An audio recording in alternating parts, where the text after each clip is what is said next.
comme des documents, j'appelle ça en fait, ça me sert de documentation. Voilà, après je travaille avec de la presse, parfois j'utilise des images de presse, des images que je trouve un peu partout dans diverses sources, internet, enfin plein de choses. Et puis après il y a une confrontation de documents, et puis il y a un peu une improvisation toujours, c'est-à-dire que je ne sais pas vraiment où je vais quand je pars, alors j'ai quand même une idée des fois. Évidemment, je me dis là, tiens, je suis en train de faire ça. Alors j'ai évidemment eu l'idée de mettre une carcasse de voiture, mais comment ça se dessine au fur et à mesure? Est-ce que j'arrête? Est-ce qu'il y a des arbres? Est-ce qu'il n'y a pas d'arbres? Finalement, je découvre toujours ce qui se passe en cours.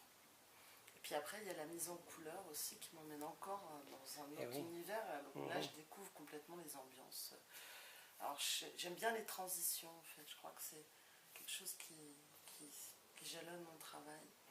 L'idée de la transition. Alors j'aime bien ces lumières un peu entre la nuit et le jour, entre chien et loup, comme on dit. Voilà. Le rose est... Ouais. On ne sait pas s'il y a de la neige ou s'il n'y a pas de neige. Enfin, c'est ces choses un peu incertaines et transitoires, comme dans les dessins des femmes scarabées ou des femmes insectes, des louves. Elles sont aussi en transition puisqu'elles changent de couleur. Il y a une peinture que j'aime bien, je vais vous la montrer.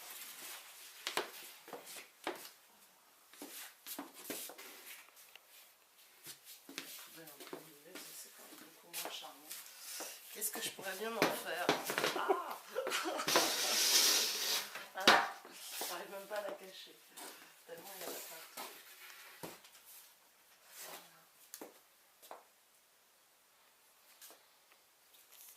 Pardon, je suis passée devant pour Non. Il y a aussi, moi je crois qu'il y a aussi une recherche de la féerie. Oui, mais c'est ça, c'est ça que ça s'appelle féerie, ça. Ah, ça s'appelle féerie. C'est drôle, ça s'appelle...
Ça, ce sont les louves.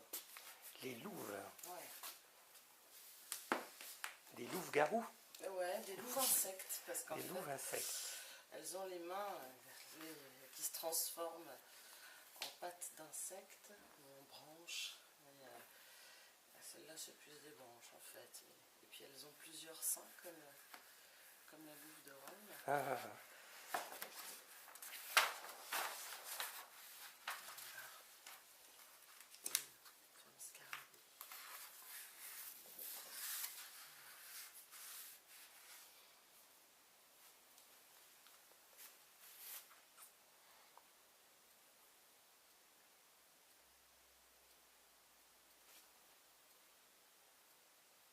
Ce qui est curieux pour moi, c'est qu'en fait, il y a comme une hybridation incomplète parce que l'entrejambe est comme masquée. Tout à fait.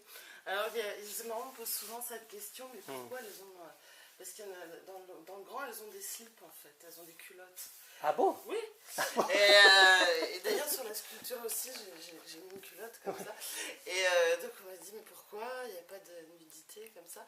Alors, c'est une question, moi, qui m'amuse beaucoup. En fait, la nudité, dans l'histoire de l'art, surtout sur le féminin, c'est très conventionnel, en fait. C'est quelque chose d'extrêmement classique, à tel point qu'en fait, ça n'en est presque plus sensuel. Je trouve que finalement, représenter une femme qui écarte les jambes, comme dans cette position, avec une culotte, finalement, il y a quelque chose de beaucoup plus érotique que si j'avais montré son entrejambe, parce qu'on a comme ça le courbet, la naissance du monde. Enfin, bon, puis toute cette peinture où on ne fait que représenter les femmes nues.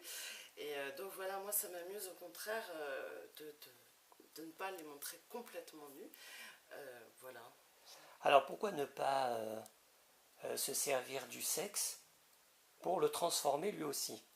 Ah, mais ça je le fais en fait, parce que je fais des dessins érotiques, d'ailleurs j'en ai, je pourrais en montrer après, où effectivement je m'amuse à transformer soit un couple en insecte, en animal, enfin emmener l'érotisme et l'ambiguïté des formes ailleurs, hein, finalement. C'est ça qui est, je trouve, plaisant, qui est amusant à faire. Voilà. Et puis ben là aussi finalement, c'est-à-dire que j'emmène ailleurs de cette manière. Et puis elle est plongée dans son quotidien, cette femme ou ces hommes. Parce qu'il y a des hommes aussi des fois qui sont scarabéifiés. Des fois ils sont nus, puis des fois ils sont pas nus en fait. Voilà. C'est pas une obligation la nudité en tout cas.